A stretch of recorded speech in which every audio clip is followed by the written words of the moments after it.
Hello everyone, my name is Desiree Zeidel and I'm making this video as a critique of an event that happened on the University of Denver's campus, which was a panel entitled Fostering Dialogues on Race and Religion, which was put together by the university's Center for Multicultural Excellence. I'd like to put in a quick disclaimer, which is that I am a student of the University of Denver, but I am not a representative of the University of Denver, nor of the Center for Multicultural Excellence, so none of the opinions that I express in this video should be taken as opinions of either of those organizations.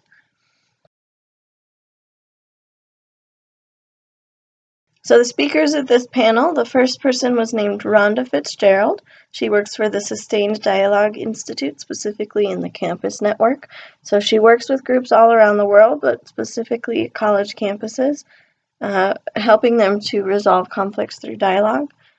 The next speaker was named Kit Chalberg. He works for the U.S. Justice Department in the Community Relations Services, which work anonymously as mediators in conflicts that are happening in communities all around the country. The final speaker was named Harold Fields.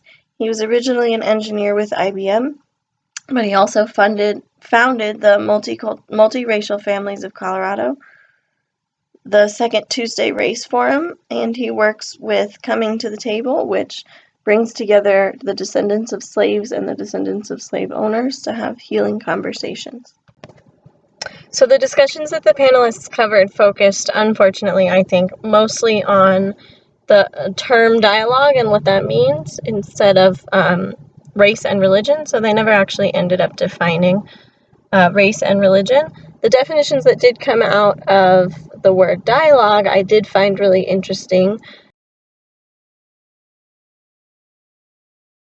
Rhonda Fitzgerald, the woman from Sustained Dialogue Institute, defined dialogue as a conversation where you listen so well that you're actually eligible to change yourself because of the conversation.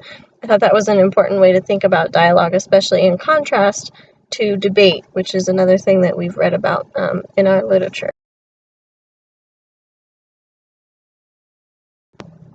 The audience at the event appeared to be an impressively diverse group of primarily graduate level students.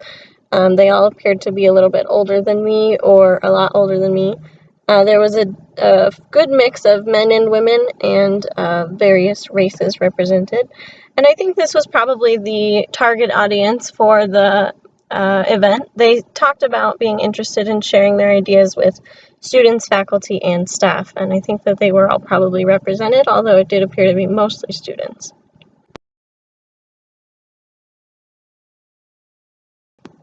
In terms of my own reactions to the event, I was a little disappointed at how quickly the event went. I thought that it felt a little bit short, and like the panelists didn't get a chance to dive into the issues as well as they could have.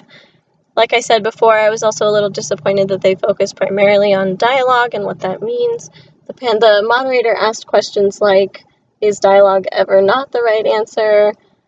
What does it take to have a good dialogue? Can you give examples of times when dialogue worked? They didn't ask questions specifically about issues concerning race and religion, which disappointed me a little bit. And my own ideas going into the event probably weren't changed much by the event itself. I went in having studied quite a bit about race through this class and a few other classes.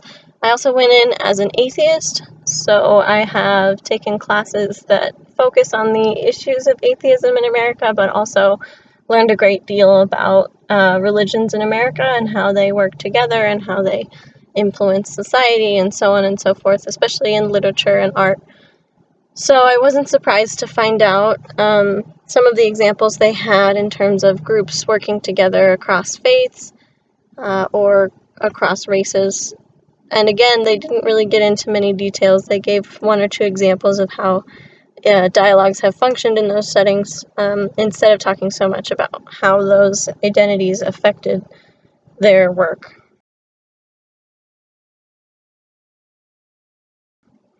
In terms of diversity or difference on campus, I think that this event highlights the fact that simple diversity for the sake of diversity does not solve problems, that especially diverse organizations, including campuses, can have underlying conflicts that exist because of the various groups that coexist inside the organization.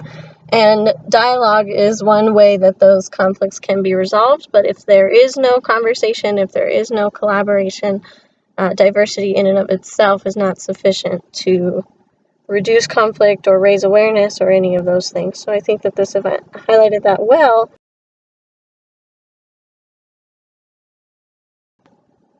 So I think that that about covers it.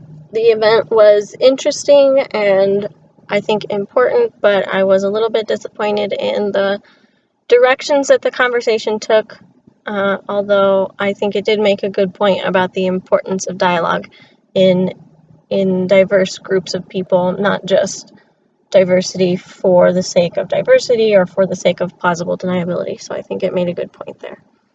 So thank you for listening.